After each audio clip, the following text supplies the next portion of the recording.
Okay, watcher, welcome back. How you doing? Now, we get a little gift sent to us from time to time from our friends around the world.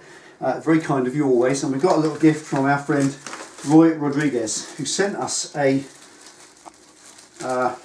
kit to help tune the spacing on the forks of the Bonneville Triumph Scrambler bikes. Now, Roy is a great experienced guy with these bikes. He's got as much experience as we have with them, and he said that this kit works.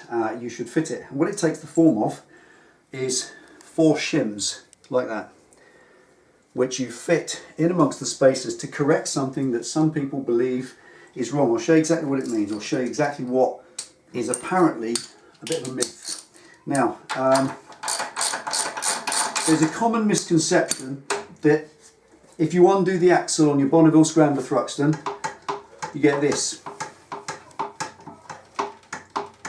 play, because the thought is that then when you wind it up and you bolt it up nice and tight, ratchet, ratchet, ratchet, that you're pulling the fork legs together and that this bows the fork legs in at the bottom.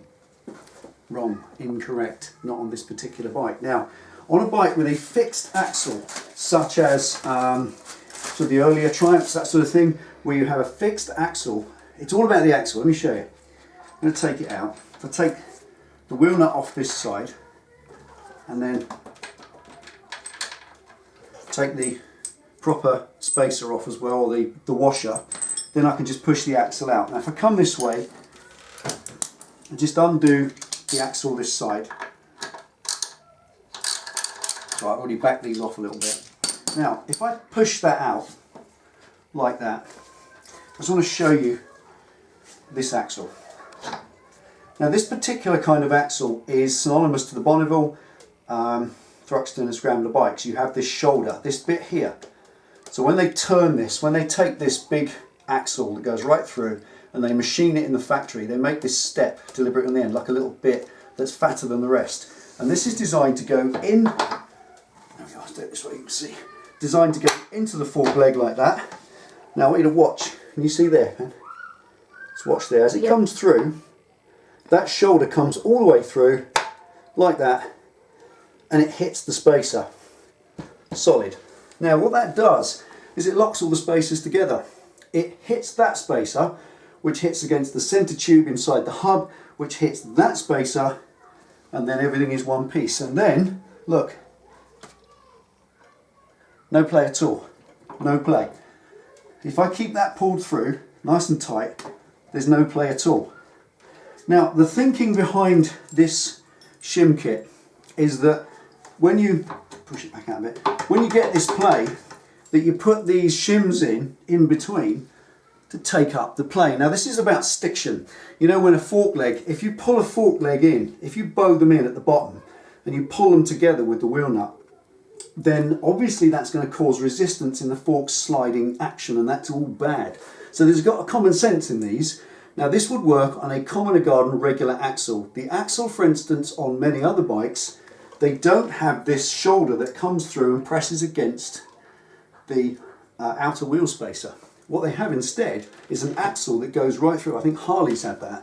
The axle goes right through and it locates that side against the outside of the fork, meaning that the axle won't go anywhere. It's solid. And any play then left in the wheel is always going to be there until you hit the nut, wind it in, and you drag the forks together, which is all bad.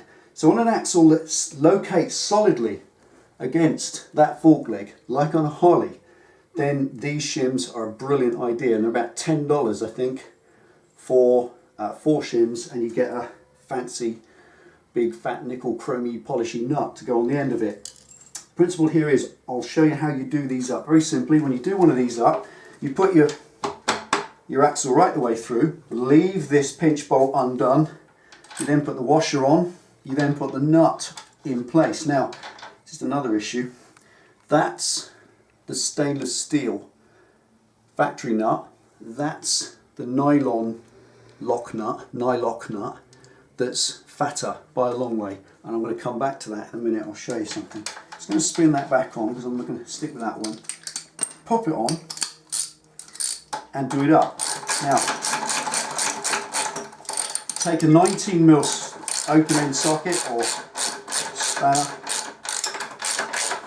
Hold the axle still and do the two up together. Now, I've done those two up against each other. So I've done that nut up against the axle. But I want you to watch here, watch. I can still move the fork there, look. And on this side, I can move the wheel that way slightly because that's undone. So that can still move around. This axle though is pinned solid up against there, hard against that nut. That's all pinned together. And honestly, there is no movement there at all. And there is no place for these spacers. So on a sliding shouldered axle like that, you do not need any spacers. There's a misconception that when you undo that, you push it out a little bit, you've got this place. Or when people insert the wheel, they put the axle through, they realise there's loads of space, they think they're pulling the forks in, you are not. You simply put axle through all the way, leave the pinch bolt undone, do the nut up to about 50% of its torque. Then you'll see that here, and this is what our friend Roy said, this toe out is impossible because that fork leg is free to move.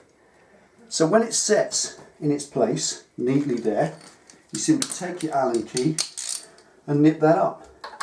Now when you nip that up there, you've nipped it up in its natural position. So the fork legs on a shouldered end axle, they'll sit naturally in their natural normal position. So you'll get 100% correct alignment as long as you do that pinch bolt up last after doing up that nut. Now I don't know why the company who markets this, so I will not mention who they are. I don't know why they market that kit. I mean, yeah, because that's a sliding axle, you could put them in. You could put two in each side, obviously equal sides, and you could make a bigger gap. But all that does is it means putting more weight in here. That axle won't go through quite so far, which means that there won't be as much thread coming through, which is all bad because they then go and give you a fatter nut. So the nylon locking section on the outside is going to miss the thread completely and risk not being able to stay on. It will come undone. So I personally wouldn't fit that kit to my bike. There is no need to fit this kit to this particular bike. I don't know. I may be completely wrong on the SE. I think the SE has the same fork leg. My friend Johnny Cactus can tell me because he's got an SE front end on his Bonneville. But that sliding axle arrangement means you do not need these spacers. There's no reason for them whatsoever. Simple enough, isn't it? I see where they work. On a standard axle like a Harley, spacing your axle, tuning your axle so it's absolutely correct and there's no free play is a damn good thing to do because it means you get absolute alignment. But on most bikes now that have this sliding fork with a pinch bolt, the sliding shoulder, you don't need it. It naturally shoulders itself. It's a really, really good design. Typical Triumph, eh? There we go. Sorry to dispel the myth. You certainly don't need them on a Scrambler, that's for sure. And I'm quite sure it's the same for the Thruxton as well. Okay, thanks. Anything else, man? That's it, thank you. If we're wrong, let us know. Yeah, absolutely. Well, we're not wrong. We're not. And believe me, I'm not because it's logic. It works, I've just shown you. But if you believe that other bikes have a different setup, then this may work. It works on a solid axle, not on a sliding axle, with a pinch bolt that side. Okay, take it easy, ride safe. Thanks for watching. See you next time.